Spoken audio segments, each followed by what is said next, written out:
What's going on, everyone? Welcome back to the show. So today we're going to take a look and a listen to Nikki Haley. She's running for president, and she's going to be talking about Social Security. And this is something that we all need to pay attention to because these politicians, they're actually running for president. They could become president, and if they do, what are they going to do with Social Security? So that's what we're going to focus on. Also, I have an announcement to make, so I'll make that announcement at the very end of this video. And you guys are going to like this, and it's going to be a little different change to the channel. We're going to continue talking about Social Security, but I'm going to add some more content, and we're going to start talking about that content as well. So we'll talk about that at the end of this video. But first off, if you guys can do me a favor, please like the video, subscribe to the channel, hit that little bell notification, and then click all. By clicking all, you'll get notified anytime we post a video.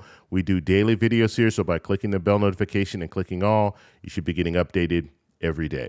Okay, so I want to go right to Nikki Haley, and she's talking about Social Security. Now, what I don't like about this clip, and I wasn't able to find the full little town hall meeting that she had, but it's cut up. There's a lot of different cuts in here, and that always concerns me because I don't know what else she's saying. She might not be saying exactly what is portrayed in this clip, and this is from CNN. So we'll play the clip, and then we're going to talk about what she's saying. So here we go. Tonight, Nikki Haley, who is running for president, is pushing to raise the retirement age for Americans in their 20s as part of a bigger plan to overhaul Social Security. Social Security is going to go bankrupt in 10 years. We need to fix it. How do we fix it? You focus on the new generation. You focus on what's next. So the first thing you do is you change the retirement age of the young people coming up so that we can try and have some sort of system for them. The second thing is you go and you limit the benefits for wealthy people. Okay, so that's the clip there. Now, like I said, I don't like the fact that it's cut up a lot, but you heard that first thing that she said, and this is what politicians will say, and they're not being completely honest with you when they say this. Social Security will be going bankrupt. That is not the truth. The trust fund, the Social Security Trust Fund, will be bankrupt by 2035. And so what that means is the trust fund only will run out of money, which means it'll be about a 23% decrease in the amount of benefits that can be distributed out to people who are receiving Social Security.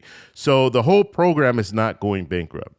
But when you have a politician that comes out and says the program's going bankrupt, then people are going to think, well, if it's going bankrupt, we have to do something. And so let's do these drastic measures in order to in order to keep Social Security around. But the reality is we need to focus on the trust fund. So that's number one. And you hear politicians say this all the time. Social Security is going bankrupt. Social Security is going bankrupt. They know what the truth is. The Social Security Trust Fund is going bankrupt, but Social Security will still be around because Social Security is funded partially, or the majority of the funds is coming from the payroll tax. So as long as we have people in the workforce, we're going to have money for Social Security. So it's not going to go bankrupt. Okay, so now let's talk about what else she was saying. She was talking about the full retirement age. So for younger people, full retirement age, they want to raise that. Now that will be a cut to Social Security, and we've talked about this in the past, but that's something that she thinks needs to happen. So full retirement age needs to go up. She didn't give us a year, but what we're hearing more now is 70. They'll move the full retirement age up to 70, and they're going to graduate that into existence, so it's not going to be something that's overnight. So let's say you're 67 right now, and they're thinking about moving it up to 70. It's not going to be from one day to the next. Now it's 70. It's going to graduate. And so they're basically what they're saying is people who are younger, they're the ones that are going to have, they won't be able to retire until they're 70, but the people who are already at retirement age, are close to retirement age, they're not going to be affected by this. Now, she also talked about the wealthy. So the wealthy people who probably don't really use Social Security at the same rate that people who are working class, middle class use Social Security. So they're going to cut them or taper their benefits off a little bit. So that's something else that she mentioned there. No talk of any type of expansion of Social Security, no talk of a raise for Social Security or anything like that. She's basically saying, look, full retirement age needs to increase, and then we're going to cut benefits for those who are wealthy. So that's pretty much her plan. Now, it's very concerning when you have politicians out there talking about the full retirement age. We have Nikki Haley, she's running for president, talking about the full retirement age, raising the full retirement age. You have Mike Pence also talking about raising the full retirement age. And you have other politicians that are out there. You have some senators right now talking about raising the full retirement age. And so this is something that is most likely going to happen. I don't see a way to avoid it if you have all these politicians talking about it. The only way to avoid it is if we wait until we have Congress, a different type of Congress in there that doesn't want to raise that full retirement age. Now, you do have former President Trump, who's running for president.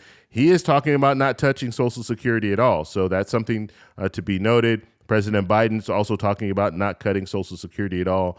So you have some politicians that are against touching Social Security at all, and then you have some politicians who are running for president and some politicians, senators, people in the House that are talking about raising that full retirement age. So we'll just have to see where it goes when it comes to that. Okay, so now let's get to this announcement. So I've been talking to my co-host. I used to have a co-host. If you guys watched my channel 3-4 years ago, I had a co-host, and we did a segment where we talked about travel credit cards. And I'm bringing that back. So we're going to be doing live streams. So the regular content that you're seeing now, it's not going to change. We're still going to be talking about Social Security on this channel, but we're also going to talk about travel. And the reason that there's a couple reasons why I want to talk about it. First, I'm passionate about travel. I love to travel. And I want my audience to see that there's a possibility. If you are retired right now and you're thinking, I don't have money for travel, you do have an opportunity to travel, and I'm going to show you how to do that. I've been doing this for 6 years. This is not a gimmick or anything, no scam or anything like that, but I use travel credit card points, and I travel, and I can travel all around the world, and it costs me very little money. And so we're going to start doing the live streams, and so if you have questions about that, you can ask me in the live streams, but we'll be doing that in the coming weeks. But I just wanted to announce it now so you guys know what's going on. And also on the weekends, I'm going to start doing videos of different credit cards that I think are good credit cards to consider to get points to use for travel. And so we're going to be doing both of those things.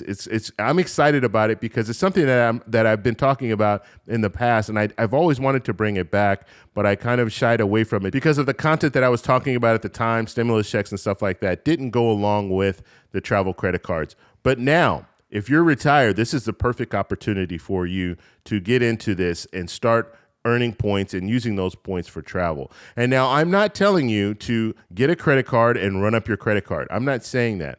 I'm saying get a credit card, use that credit card for your everyday spend. So instead of using your debit card, use your credit card for all of your purchases and then pay that credit card off every month. And so you never carry a balance, you never pay any interest, you never go into debt when it comes to using your credit cards, but you're earning points. And those points, that's what you use to travel. And a lot of these credit cards have bonuses. So when you first get the credit card in the first 3 months, if you spend $2,000 or $3,000, and this is everyday spend.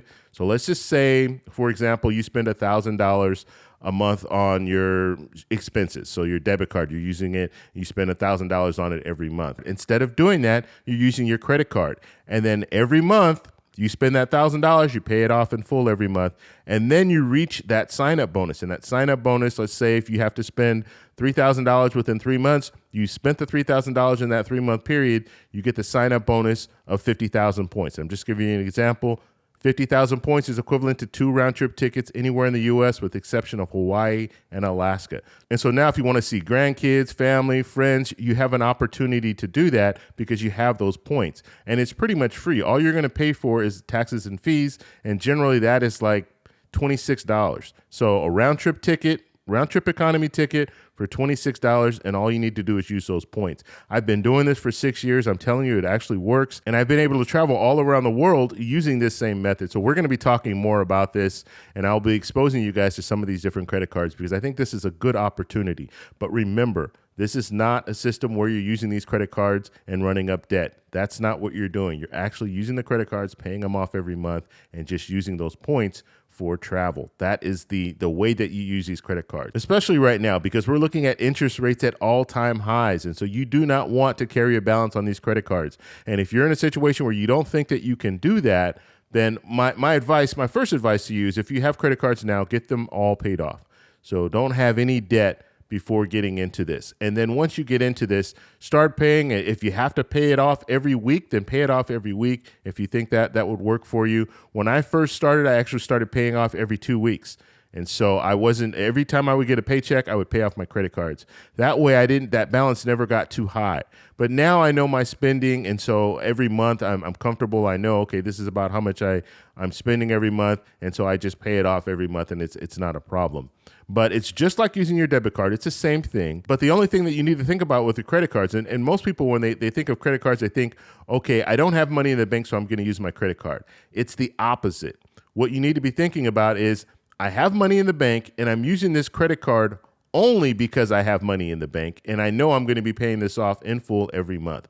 That is the mentality that you have to take in when you're using these credit cards. And the reason why they're offering, these credit card companies, these banks, the reason why they're offering these points is because they know the average person is going to use that credit card and they're not going to pay it off every month. And because they don't pay it off every month, the credit card companies are going to make money in interest. And they know that. So they try to entice you by giving you these points and offering you these points, but you just have to be smarter than that and say, yeah, I'm going to pay it off every month. This is not going to be even a question. And like I said, I've been doing this for the last 6 years. I paid off my credit cards in full every month, and I've been earning these points. So we're going to talk a little bit more about that, but I just wanted to announce it now. That way you guys know this will be coming. So when you see the videos out, you're not thinking, well, what's going on? Has he completely changed the channel? No, I didn't completely change the channel. I'm adding this to the channel. So we're still going to talk about retirement. We're still going to talk about Social Security, but I also want to add this whole travel aspect because I think, especially for people who are retired, this is a perfect opportunity for you to get out and go places,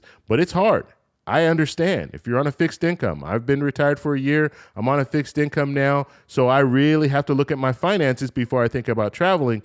But when you're using travel credit cards, it makes it that much easier because now it's just a matter of using points. I'm not using cash. And so all I'm really thinking about at this point, how many points do I have in order to travel to wherever I want to go? And one more thing I want to mention too, let's say you're at a point where you don't really want to travel. You can also get cashback credit cards. And the cashback credit cards work very similar. So you're earning points, and those points, you can cash those out for gift cards, and you can cash them out to make purchases on Amazon and things like that.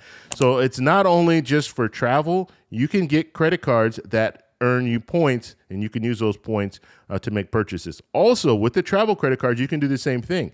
You don't have to use it specifically for travel. You can use it to get gift cards. You can use it to buy products. So it's not just for travel. So that's another thing that I wanted to mention.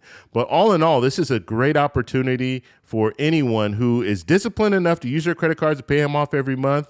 Use them instead of using your debit card, and you can earn points. And then you're able to use those points for a lot of different things. So that's what we're going to be talking about. I want to know if you guys have travel credit cards, if you have cashback credit cards, let me know in the comments below. Have you used those credit cards? Have you used the points? Let me know below. If you like this video, please give me a thumbs up. Please subscribe for more, and I'll talk to you in the next one. Bye.